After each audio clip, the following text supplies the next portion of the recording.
If you've been here before, then you know that community and the friendships and romantic connections we make in them are greatly hindered by these little devices. We spend months a year on these, but only a few days each year with friends. If these are our biggest distractions in life, then that begs the question, how do we get rid of them? They are fully integrated into our daily routine, and for some generations, there has never been a moment of life without them. But it is possible. Join me today in this video as I break down my own journey kicking the screen addiction and the things I learned that truly work. I'm Ellie Whittekins, and I spent my 20s with a screen in front of my face as much as possible.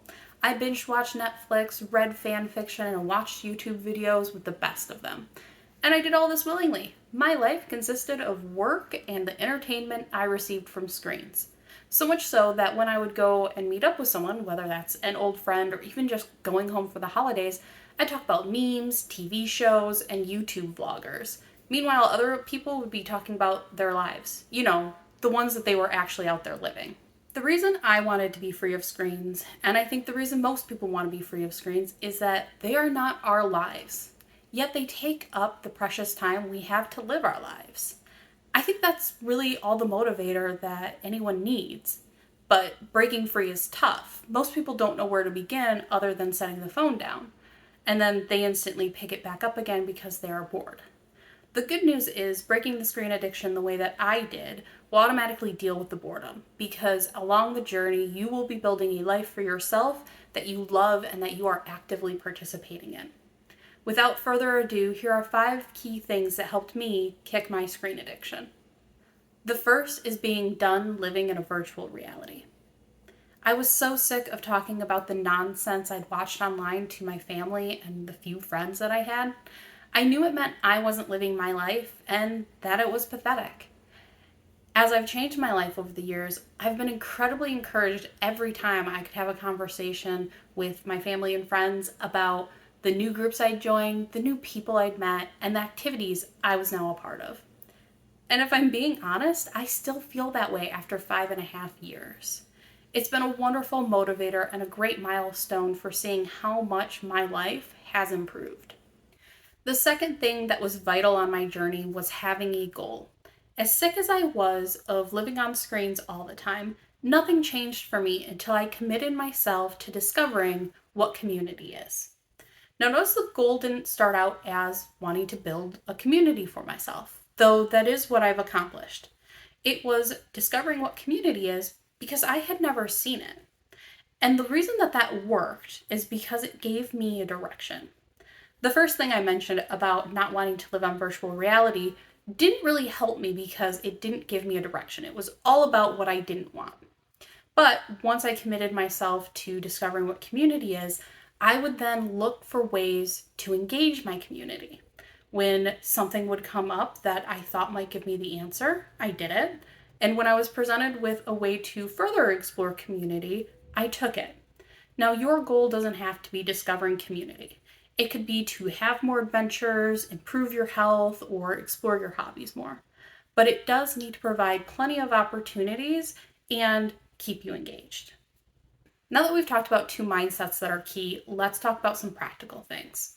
The third thing that was central for me in kicking the screen addiction was to have things that took my time away from the screens, that required me to put the screen down. Here's the thing about screens. They are a filler for us when we don't have anything else going on. That's why they can be so difficult to just put down, because boredom convinces you to pick them right back up again. So if you are spending too much time on screens, you need to find other things to fill that time. For me, that was joining a knitting group because I needed both hands free in order to knit. Church was another great addition for me because whether it was Sunday service or small group, the screen needed to be put away. Other things you could do, card night, game night, woodworking, I imagine is not something you could do with a screen in one hand. Fitness, exploring a museum. There are a lot of things that will take a screen out of your hand if you think about it. And the great thing about joining some of these activities is you will start to build a life that you really enjoy, a life that isn't full of boredom. The fourth key is participating in things consistently and frequently. When I was in my 20s and deep in my addiction, I actually was a part of one group. I was a part of a book club that met once a month. The problem was it only met once a month, so it didn't really have an effect on my daily screen usage. These days, I am doing 4 to 5 things a week. As my participation in these things has increased, my desire to be scrolling on my phone all the time has decreased. Regularly participating in these activities has allowed my screen time to be so broken up that now I actually get bored scrolling if I do it for more than 30 seconds. At which point I give up and I go find something else to do. Screens just don't hold my attention like they used to. If you are looking to break your screen addiction, then integrating these things into your daily life is a must. The final key thing you need on this journey is steady progress. It is not a quick change to implement in your life. It took me a few years to add all of the things that I am doing now, and I'm still on the lookout for things that I might add in the future. Have some patience with yourself and keep adding things a little bit at a time, and eventually you will get there. There is one side effect of addiction that we do have to address. That is withdrawal. My mind was so used to coming home from work every day and getting its fix of entertainment that when I added my first weekly activity, a simple burger night at my local VFW post, all I wanted when I was sitting there talking to people was to be home, binge watching something. And it's real hard to sit there and talk to people when you don't feel like it. This is withdrawal. This is something that you are going to experience, and you're going to have to suck it up and stick with it.